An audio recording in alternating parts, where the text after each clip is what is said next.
Peace, diehards. It's your boy Evil with the Any Star host of the Dynasty Podcast. Got a new little setup here going on, messing up with some new equipment.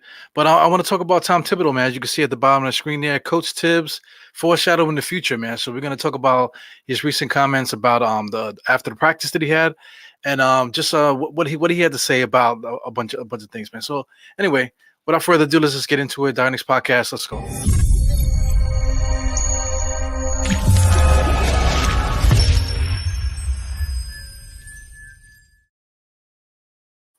Yeah, man. So we're just gonna get right into it. I got this video here that I'm quite sure everybody's heard it a million times already. But I mean, I know people have been playing it, and they're getting some points, whatever. But I feel like I always call Tom Thibodeau Zordon because he sounds like Zordon. He's like this one of the Power Rangers. you, it's like, every time I hear him talk, I hear "Dit, dit, dit, dit, dit, dit," you know what I'm saying? But I mean, he's speaking as if he just stepped out of a hot tub time machine or something like that. But anyway, let's just get into what he actually said. So let's just play it from right after the reporter asked him the question. The system is set up to help the team that drafted the player to keep them, and so there's a big advantage. So it's hard to get someone to leave, but every player, every situation is different. So you plan for everything. I think being opportunistic is important. Sometimes. So I'm just gonna stop it there, man, because like it is true. Every year, teams think that they're gonna do well and they end up doing bad, and then some teams start complaining about their minutes, complaining about the success of the team, and they want out. So one team I want to throw out there, right off the bat, is the Clippers. They just signed Paul George to all this money. They went and got. They're trying to appease Kawhi Leonard. They went and got Serge Ibaka. And to me, they didn't really improve the roster so much. They re-signed a couple guys or whatever. So with the West the way that it is, and the different changes that they've made over there, it's possible that somebody like Kawhi Leonard could become available. Like he might want to get out of there just because they changed the coach on him. Tyrone Lue is there. Maybe Tyrone Lue's not. This is all speculation. So I mean, there's also another one. Jamar DeRozan is dangling over there in San Antonio. We don't know what San Antonio is going to do. So I mean, the Knicks have excess in trade chips, with Randall, because we already have Obi Toppin.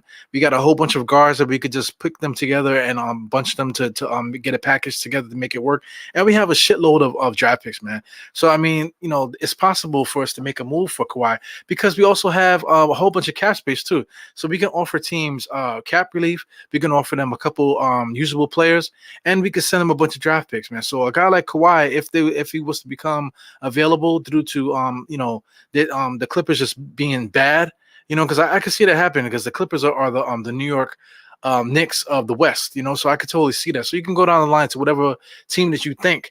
The Knicks have probably like one of the best packages to put together to get a group of decent players together and also a bunch of draft picks plus cap relief.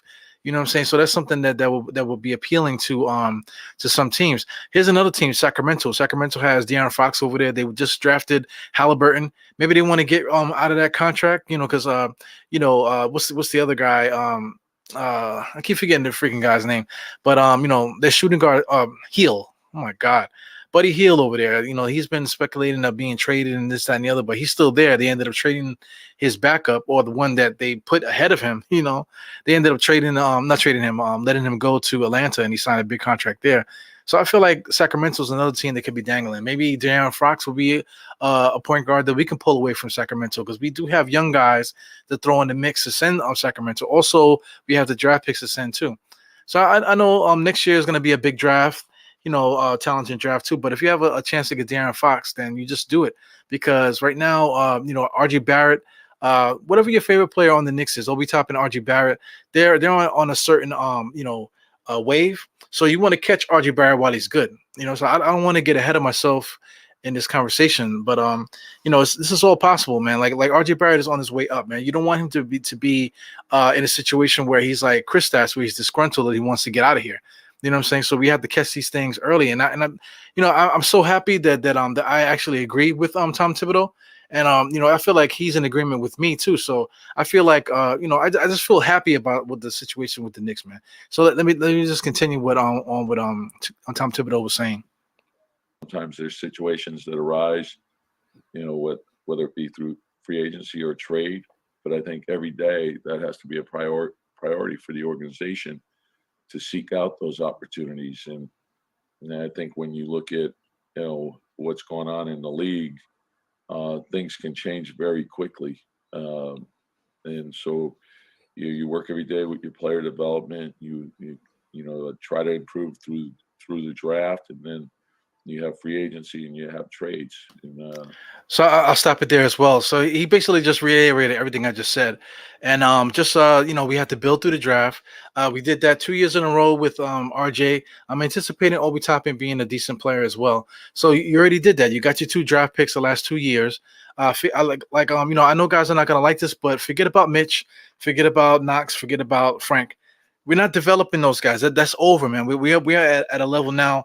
We just drafted RJ Barrett last year. That looks like he's gonna be like a Jimmy Butler style of guy, that he's going to be like a franchise talent that develops and gets better over time.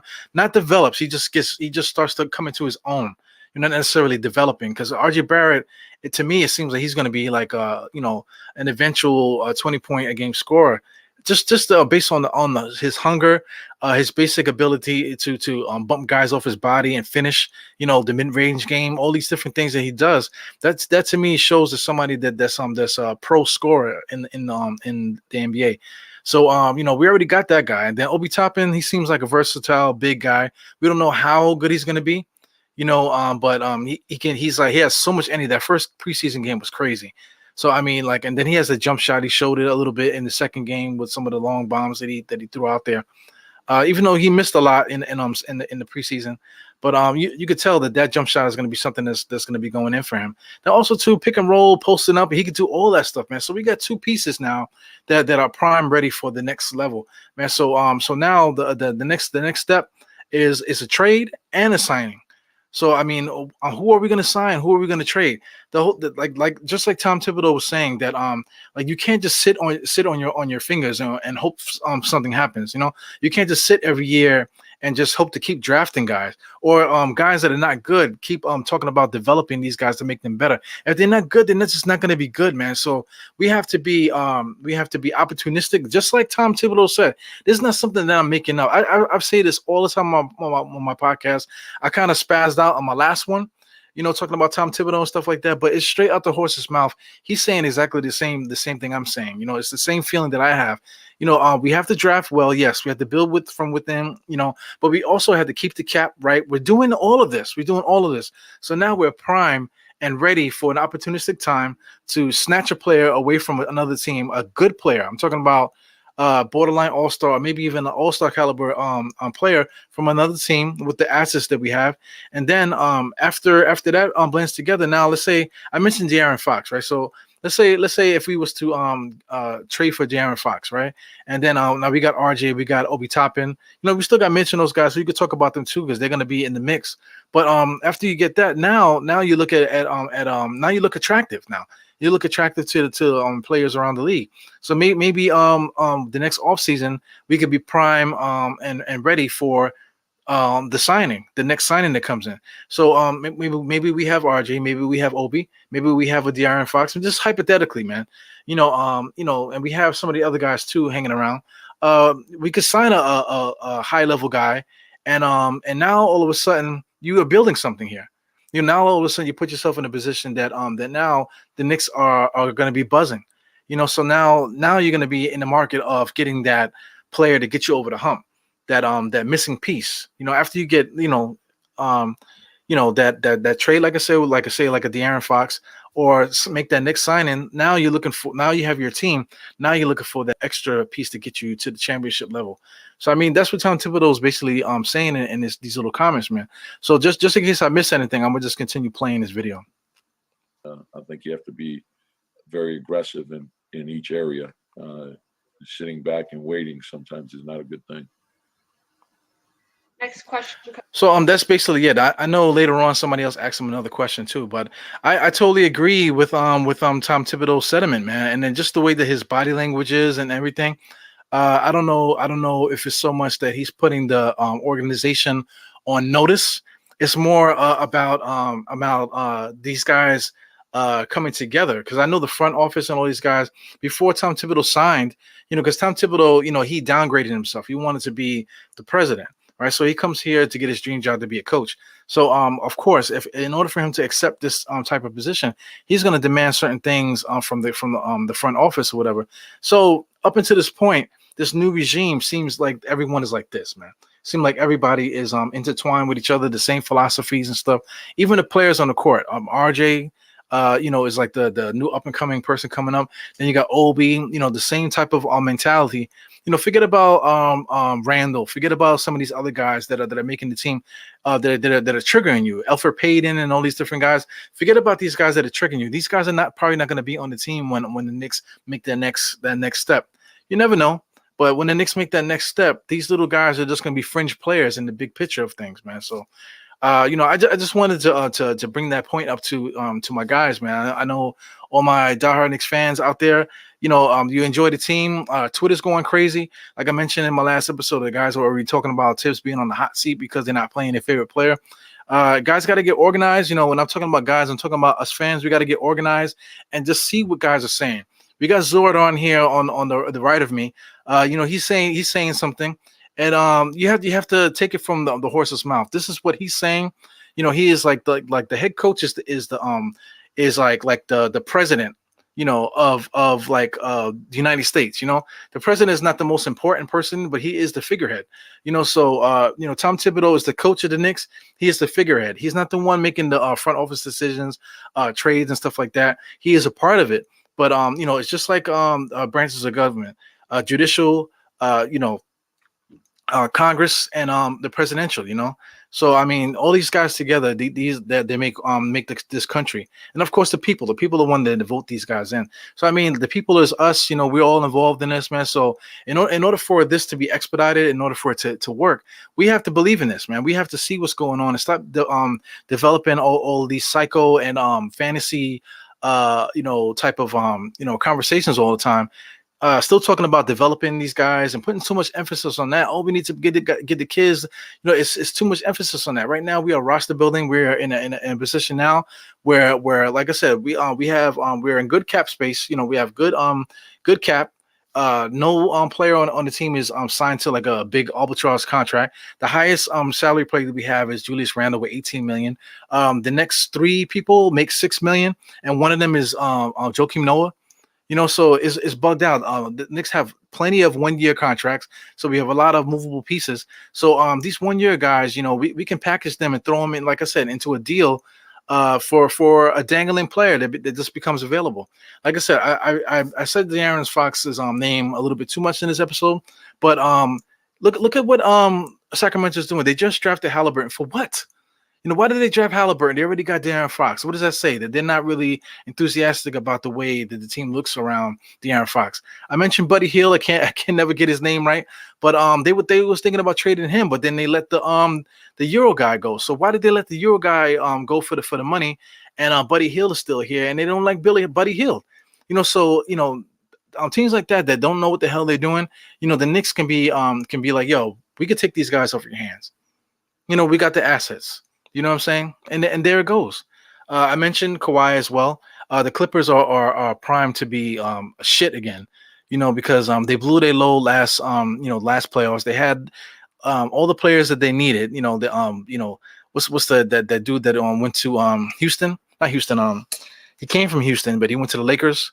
They lost some of their big guys, and then they resigned Marcus Morris and what's the other dude that was from Detroit, Reggie Jackson. I mean, Lou Williams, caused a big locker room rift with the whole strip club stuff, and you can just go down the line. Even Kawhi Leonard himself is kind of like a diva. He's been asking for a lot of preferential treatment. He wants his own separate room where he could stretch before games. All kind of different diva stuff. You know what I'm saying? So this is all a bunch of things that could mess up the whole thing. And then also they gave all this money to Paul George for no reason when the team is clearly in disarray.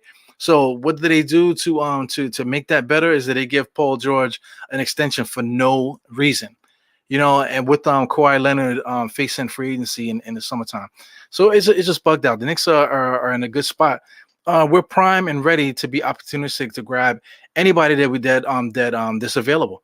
And then if you look around the league, not too many teams have the cap space and the draft picks and stuff like that we do. So like I said, this is a great time to be a Knicks fan. And if you're wasting all your time throughout the day on Twitter, on the message boards, when these guys live shows come out, whether it be talk show radio or YouTube stuff, if you're making calls and you're in the chats and all you're doing is complaining about the same thing over and over again, you're clearly not paying attention to what anybody that's in the know is saying. Tom Thibodeau said it out of his own mouth that sitting on your hands, is not the way to go. Wasting your time on certain things that's not happening, for you, is not the way to go. I mentioned Kristaps, and Kristaps is the perfect example because we don't want RJ or Obi to get to the point where they're 20-point a game scorers now, and they feel like, okay, well, when free agency comes, I don't want to be here. When I become up for my restricted free agency contract, I'm gonna ask you not to accept it the same way that European kid in Sacramento with Atlanta. He said, "Yo, you tried to trade me to the Bucks. I don't want to go to the Bucks. I want to go to Atlanta. Let me go." And Sacramento just let him go. Look like a bunch of assholes. You know what I'm saying? So we can't.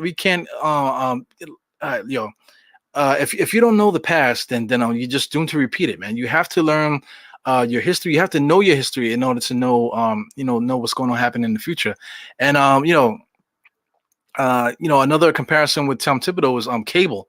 If you're familiar with the Marvel, Cable was a time traveler, and the way that Tom Thibodeau talks, he talks as if that he knows something, like he's seen the future and he's speaking in parables and stuff like that. But he's like just like Zordon. Zordon is supposed to be in another dimension, and he's talking through the machine or whatever to the Power Rangers or whatever. So I mean that's I make that comparison because it just makes sense to me, man. So I see a lot of comments here on YouTube, man. So we'll just do that, man. Shout out to the Sportscaster. Sportscaster's chilling here too, but I'm having problems with my other screen, so I won't be able to pull up Sportscaster. But let's check out what's going on here and on YouTube. There's a lot of comments here.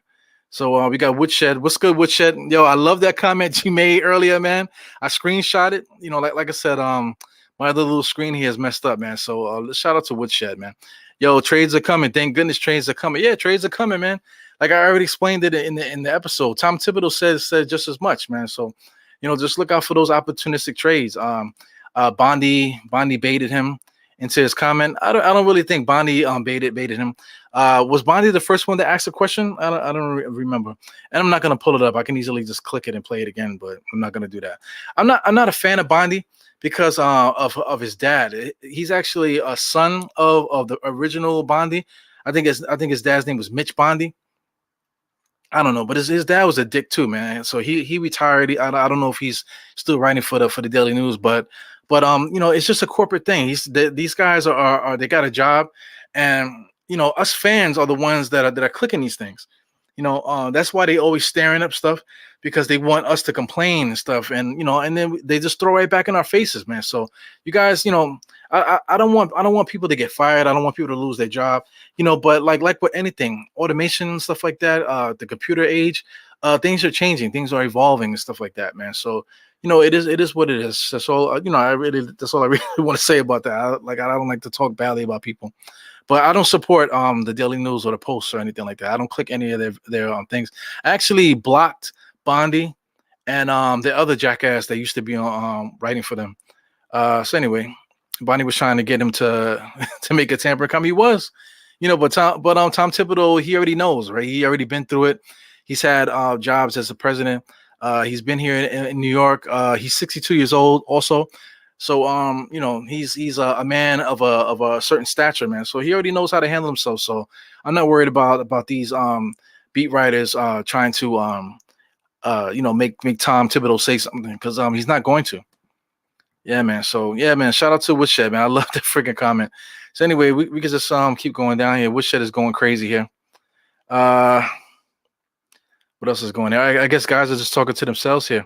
Let me see. Eru, Thibs isn't thinking about that. Bondi started the question with since you're in charge and many, yeah. I get it. So I mean, like Tom Thibodeau handled himself pretty well, man. Don't you think? Who cares if the sports writer is baiting them into a question? Tom, like I said, Tom Thibodeau has been through the fire. He knows how to handle himself, and he gave an answer, a truthful answer. And I appreciate it, man. We got Legion of Knicks here, man. This is my man Grillamo. Shout out. I love when you say salute, man. I love the whole salute thing. So hit them likes. Appreciate it, man. Hit them likes and get out there and freaking subscribe, man. Jesus Christ. There's some people that actually follow the podcast. I see them commenting, but I know for a fact that they don't subscribe to the podcast, man. So I know a lot of people they like to be entertained. So hopefully you get to click some of my videos and just to see how I am, and you can start hitting that subscribe button. That way you can know when I'm gonna post a video. As you can see, the time is 10:54. I'm almost in Freezy territory, man. But Freezy comes on too late, and I got to get up very early for the day job, man. So I can't really mess with Freezy's show. I'm gonna try one day, so I'll make my triumphant appearance on Freezy's show one day, man. I know Gorilla gonna get on there a little bit later. So he's talking about Kawhi here. Go after Kawhi if he rejects his player option. Hey, man, that's all good stuff to happen in that off season. But like I said, the Knicks have excess assets, so it's possible that we can expedite that and make the move now. I know, we already talked about Melo and the fact that we just gave up a whole roster, whatever. But look at our roster. We have a bunch of 1 year contracts. We don't. It's not like we're going to be mortgaged in our future. We're not going to give away RJ or Obi. About to say Obi Trice. Obi Toppin and stuff like that. But we have an excess in all these little 1 year contracts. So if we was to put these guys in a pot and trade them for like a Kawhi mid-season, it makes sense for us, man. At that point, if you get a player of that caliber and you give up a draft pick, I know you're thinking about the future, but the future is now. RJ is already in the second year, looking like he's going to be like a scorer in this NBA. Obi Toppin, we all know that he's going to be a good player. So, I mean, we want to catch him when he makes his next step, which more than likely is not going to be this year. It's probably going to be towards the end of this year.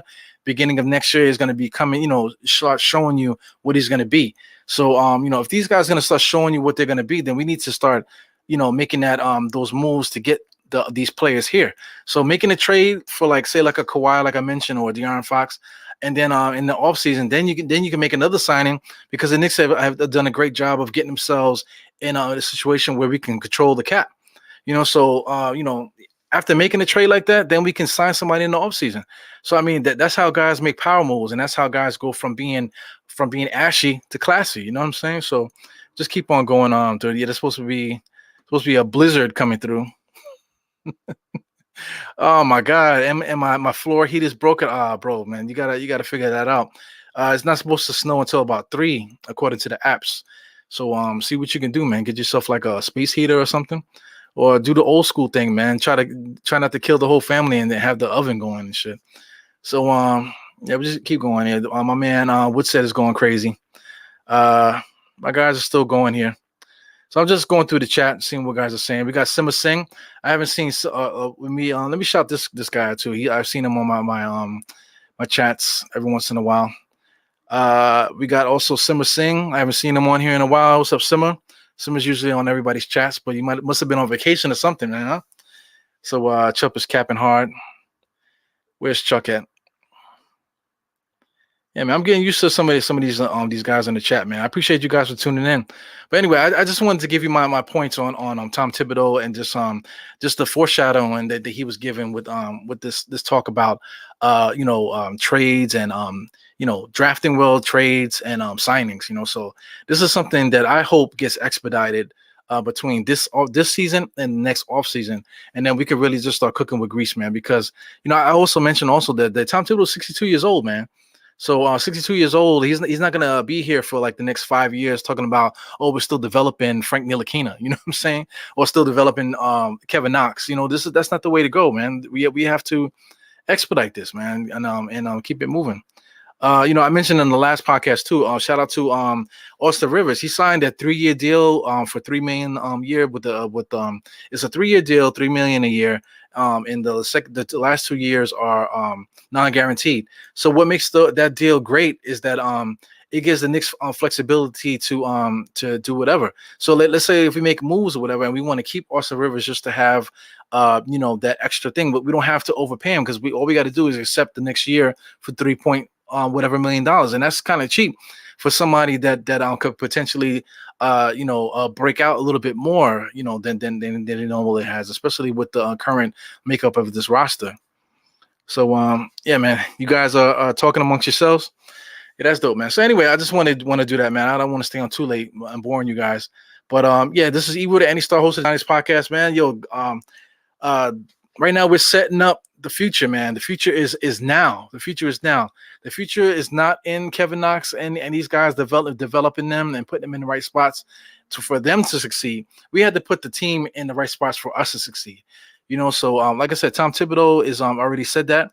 And there's nothing really else I could say. You know what I'm saying? All I feel like Tom Thibodeau is my speaker box. He's saying everything that I feel the Knicks should be doing. So I just feel happy, man. This is the first time in a long time that I could say that, man. So shout out to everybody that's in the chat. Let me put this guy here. This is Jamar. I'm not good with names, but that's my guy. This is my guy right here. I can never pronounce your name, man. But this is my dude here, man. I'm gonna get you on the show too, man. So we can talk some Knicks and talk some 2K too, man. You're supposed to be a good 2K player, man. So we can figure that out. So shout out to anybody out there that plays 2K. We got Chris Marshall's here. Got the baby in the picture. I love the kids, man.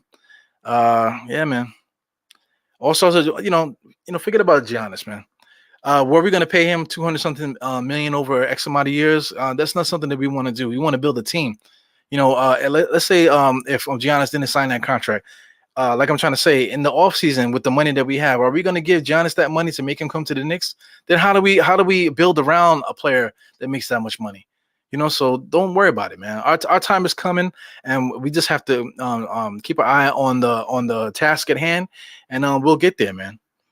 So Woodshed and Gorilla still going at it. Yeah, man. Yeah, definitely look forward to it, man. Yeah, so yeah, anyway, this is your boy, Evo, the Any Star host of the Dynasty Podcast. I'm putting 4 fingers to the forehead, tucking the thumb. Salute, and I'll see you guys on the next one, man. So tune in for that. Sim has something wrong with his grill. I don't want to, be telling people's business and stuff, man. But tomorrow we should, hopefully tomorrow we should get together with Roy Hebrew and do that MBK podcast episode, man. So tune in for that. Once again, shout out to the chat, and I'll see you guys out there, man. Peace and love.